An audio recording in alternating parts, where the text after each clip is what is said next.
Hello students, now again we start with the Indian Constitution key feature. We have already done up to this example. Now what is Indian Constitution and key features? It is a living document and instrument which makes the government system work. It lays down the framework defining fundamental political principles, establishes the structure, procedures, powers and duties of government institution and sets out fundamental rights directed to principle and the duties of the citizen. Now, the basic structure of the constitution, that is its most fundamental features, can be described as preamble, fundamental rights directed to principle, secularism, federalism, independence of judiciary, rule of law and liberal democracy. Now here we will study next page. Now these members of the Constituent Assembly had a huge task before them, and the country was made up of several different communities who spoke different languages, belonged to different religion and had a different distinctive culture. And also when the constitution was being written, India was going through considerably so many points, and the partition of the country into the India and Pakistan was imminent sum of princely states and remained undecided and about their future, and socio-economic condition of the vast mass of people appeared dismal. And now I will tell you one thing. Here in this we read about the princely states. So about the princely state we will study in next chapter, because this topic is deeply given in next particular chapters. And now we will study about the different culture, religion, facial expression, languages. So many differences were there in previous time, because India is a secular country and so many different culture, religion and languages people are living together.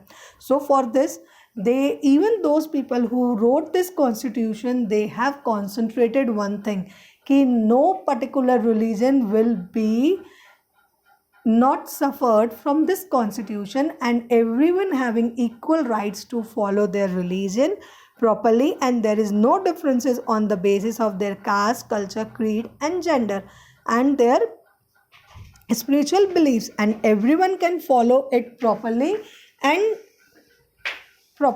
Now we will study about this image.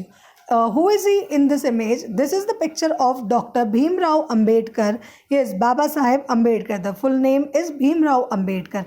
He is known as the father of Indian Constitution, and he played a very important role in making the Indian Constitution properly.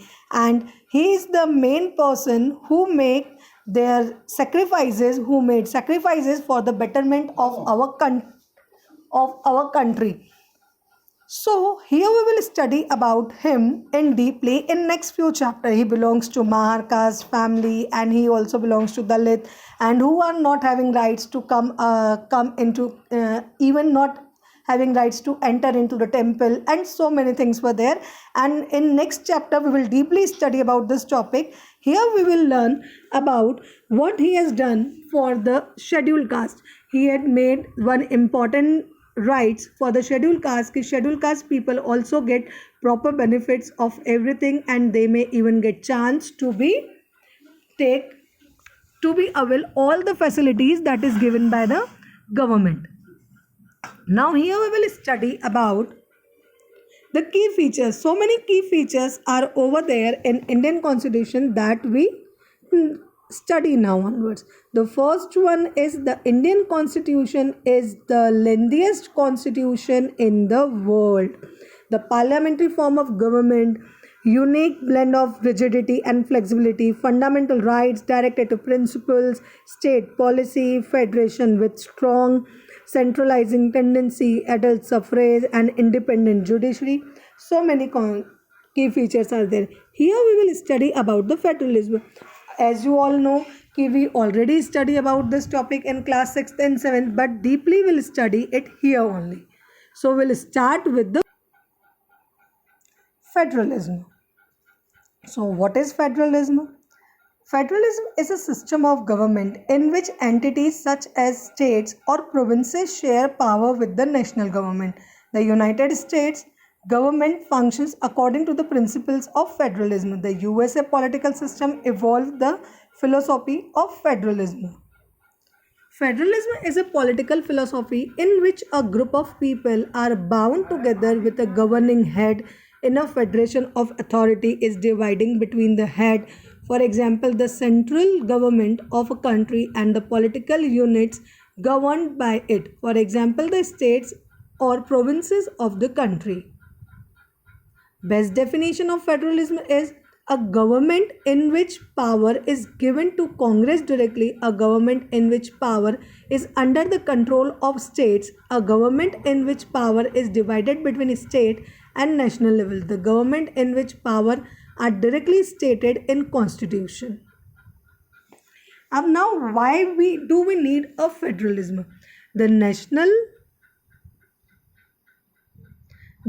The rationale for federalism is to avoid a strong central government that could lead to tyranny by having power shared between the central government, Washington, and the state governments, and governing power is decentralized and allows for more local governance to be effective.